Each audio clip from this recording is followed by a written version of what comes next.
మరోసారి డైవర్షన్ డ్రామాలు మొదలుపెట్టింది రేవంత్ సర్కారు. సంక్షోభం వచ్చిన ప్రతిసారి పలికిమాలిన అంశాలను తెర మీదకి తెస్తుంది. ఇంటి పోరును కవర్ చేసుకోలేని రేవంత్ కౌరవ పన్నాగాలు చేస్తున్నాడు. ఓవైపు బట్టి వర్సెస్ రేవంత్, మరోవైపు ఎన్టీవీ వర్సెస్ ఏబిఎన్ వ్యవహారం నడుస్తుంది. ఛానళ్ల భుజాల మీద గన్నులు పెట్టి ఒకరిపై ఒకరు కథనాలు రాయించుకున్న మంత్రులు తమ పరువు తీసుకున్నారు. ఇదే అంశానికి సంబంధించి పూర్తి అప్డేట్స్ మా ప్రతినిధి కిరణ్ లైవ్ ద్వారా అందజేస్తారు. కిరణ్, మరి కాసేపట్లో మాజీ మంత్రి హరీష్ రావు సిట్ విచారణకు హాజరు కానున్నట్టుగా తెలుస్తుంది. అంతకుముందు తెలంగాణ భవన్లో బీఆర్ఎస్ నేతలతో భేటీ అయ్యే అవకాశం ఉన్నట్టుగా తెలుస్తుంది. దీనికి సంబంధించి పూర్తి అప్డేట్స్ ఏంటి? ఖచ్చితంగా, ఎందుకంటే రాజకీయ కుట్రలో భాగంగానే ఇటు మాజీ మంత్రి హరీష్ రావుకు సిట్టు విచారణకు సంబంధించినటువంటి నోటీసులు నిన్న రాత్రి ఇవ్వడం జరిగింది.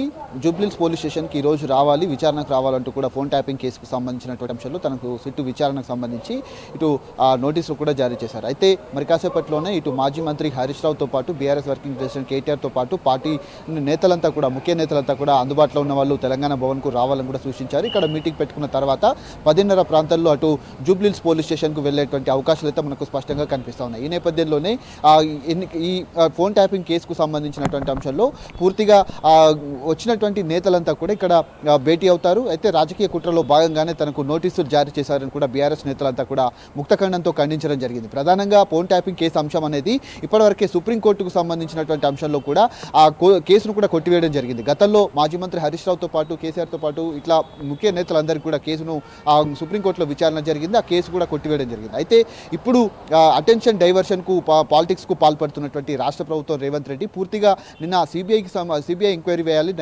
ఏదైతే ఆ బొగ్గు గనుల కుంభకోణానికి సంబంధించినటువంటి అంశంలో కూడా ఆ సిబిఐ ఎంక్వైరీ జరిపించాలి, ఖచ్చితంగా రాష్ట్ర ప్రభుత్వానికి ఇందులో భాగం ఉందంటూ కూడా తాను చెప్పినటువంటి సందర్భాలు అయితే కనిపించాయి. మరోవైపు మొన్న ఖమ్మం సభలో సీఎం రేవంత్ రెడ్డి చేసినటువంటి వ్యాఖ్యలపైన నిన్న ఘాటుగా స్పందించారు మాజీ మంత్రి హరీష్ రావు. ఈ నేపథ్యంలోనే ఈ అంశాలన్నింటినీ కూడా మళ్ళీ తెర మీదకి రాకుండా ఉండేందుకు అటెన్షన్ డైవర్షన్ చేస్తూ పూర్తిగా మాజీ మంత్రి హరీష్ రావుకు ఒక రాజకీయ కుట్రలో భాగంగా సిట్ నోటీసులు కూడా జారీ చేసింది. గత కొంతకాలంగా ఫార్ములా ఈ కేసు రేస్ అంటూ, అంతేకాకుండా కాళేశ్వరం అంటూ ఇప్పుడు ఫోన్ ట్యాపింగ్ కేసును మరొకసారి తెర మీదకి తీసుకొచ్చారు. మరోవైపు విద్యుత్ అంశం అంటూ ఆ తెర మీదకి తీసుకొచ్చారు. ఇటీవల కాలంలో రాష్ట్ర ప్రభుత్వం చేసినటువంటి వైఫల్యాలపైన ఘాటుగా స్పందిస్తున్నారు మాజీ మంత్రి హరీష్ రావు. అందులో భాగంగానే తనకు సిట్ నోటీసులు కూడా జారీ చేసి ఫోన్ ట్యాపింగ్ అంశాన్ని మరోసారి తెర మీదకు తీసుకొచ్చింది. ఇప్పటికే ఇచ్చినటువంటి 6 గ్యారెంటీలు అమలు చేయకపోగా ఎక్కడికెక్కడ రాజకీయ కోణంలో ఆలోచిస్తూ పూర్తిగా గత ప్రభుత్వం పైన నిందలు కుప్పిస్తూ ఈ 2 సంవత్సరాల పాలన అంతా కూడా గాడి తప్పింది. ఎక్కడికెక్కడ ఎండగడుతున్నటువంటి పరిస్థితులు అయితే కనిపిస్తూ ఉన్నాయి. రాష్ట్ర ప్రజల నుంచి కూడా తీవ్రంగా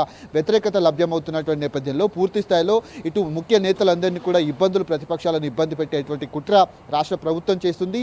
ఇందులో భాగంగానే ఫోన్ ట్యాపింగ్కి సంబంధించినటువంటి అంశంలో గత 5-6 నెలల నుంచి కూడా ఈ కేసు అనేది కనుమరుగైంది. ఎక్కడ కూడా కేసుకు సంబంధించినటువంటి పూర్వాపరాలు కావచ్చు, ఉన్నటువంటి ఆధారాలు కూడా ఏవి కూడా లభ్యం కాకపోవడంతో సుప్రీంకోర్టు కూడా దీనిపైన రాష్ట్ర ప్రభుత్వానికి మొట్టికాయలు వేసినటువంటి సందర్భాలు అయితే మనకు కనిపించాయి. ఈ నేపథ్యంలో మరోసారి నైనా ఏదైతే ఉన్నటువంటి బొగ్గు గనుల కుంభకోణం ఏదైతే ఉందో దాన్ని నిన్న మీడియా సమావేశంలో ఎండగట్టారు. ఇందులో భాగంగానే రాష్ట్ర ప్రభుత్వానికి చేతికి మసి అంటుకుంది అంటూ కూడా చేసినటువంటి సందర్భాలు అయితే మనకు కనిపించాయి. ఈ నేపథ్యంలో రాష్ట్ర ప్రభుత్వానికి ఇందులో ఖచ్చితంగా భాగం ఉంది. ఈ స్కామ్ అనేది పెద్ద స్కామ్ ఉంది కాబట్టి అటు రాహుల్ గాంధీ కావచ్చు, సిబిఐ కూడా ఖచ్చితంగా విచారణ జరిపించాలంటూ కూడా కోరినటువంటి సందర్భాలు అయితే కనిపించాయి.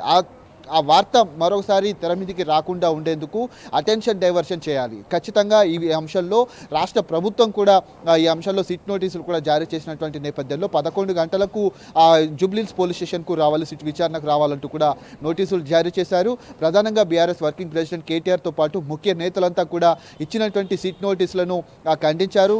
రేపు రాబోయేటువంటి రోజుల్లో కూడా ఖచ్చితంగా రాష్ట్ర ప్రభుత్వ వైఫల్యాలను ఎండగడతామంటూ కూడా సూచించినటువంటి పరిస్థితులు అయితే కనిపించాయి.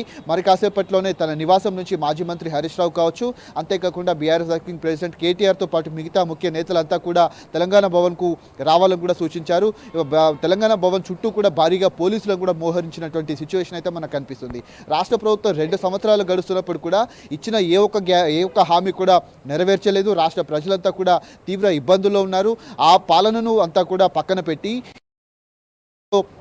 గత ప్రభుత్వాన్ని కావచ్చు, ప్రభుత్వంలో పనిచేసినటువంటి ముఖ్య నేతలందరినీ కూడా ఏదైతే నోటీసుల పేరుతో, కేసుల పేరుతో కూడా పెద్ద మొత్తంలో వాళ్ళందరినీ కూడా బెదిరిస్తున్నటువంటి పరిస్థితులు అయితే మనకు కనిపిస్తూ ఉన్నాయి. మరి కాసేపట్లో వచ్చిన తర్వాత ఒక గంట పాటు మీటింగ్ పెట్టుకున్న తర్వాత 10:30 ప్రాంతంలో ఇక్కడ నుంచి నేరుగా జూబ్లీహిల్స్ పోలీస్ స్టేషన్కు సిట్ విచారణకు హాజరవుతాను. ఖచ్చితంగా ఉన్నటువంటి ఈ కేసు విచారణ ఏదైతే ఉందో ఇదంతా కూడా ఒక ఫాల్త్ కేసు, ఒక బోగస్ కేసుగా గత ప్రభుత్వం చేసినటువంటి పనులను కనుమరుగు చేసేందుకు పేర్లు మార్పు తప్ప వేరే పనిలో భాగంగానే ఇవన్నీ కూడా అటెన్షన్ డైవర్షన్ చేస్తూ రేవంత్ రెడ్డి చేస్తున్నటువంటి కుట్రలను కూడా తిప్పికొడతాము. ఖచ్చితంగా రాబోయేటువంటి 3 సంవత్సరాలు కూడా ఇదే తరహాలో కొట్లాడతాం. ఖచ్చితంగా రాబోయేటువంటి రోజుల్లో రాష్ట్ర ప్రజల తరపున మేమంతా కూడా నిలబడతామంటూ కూడా చెప్పినటువంటి సందర్భాలు అయితే కనిపిస్తున్నాయి. మరి కాసేపట్లోనే ఈ ముఖ్య నేతల సమావేశం కూడా ప్రారంభమైన తర్వాత 10:30 ప్రాంతాల్లో ఇక్కడ నుంచి నేరుగా జూబ్లీహిల్స్ పోలీస్ స్టేషన్ విచారణకైతే హాజరు కాబోతా ఉన్నారు. Right, thank you Kiran.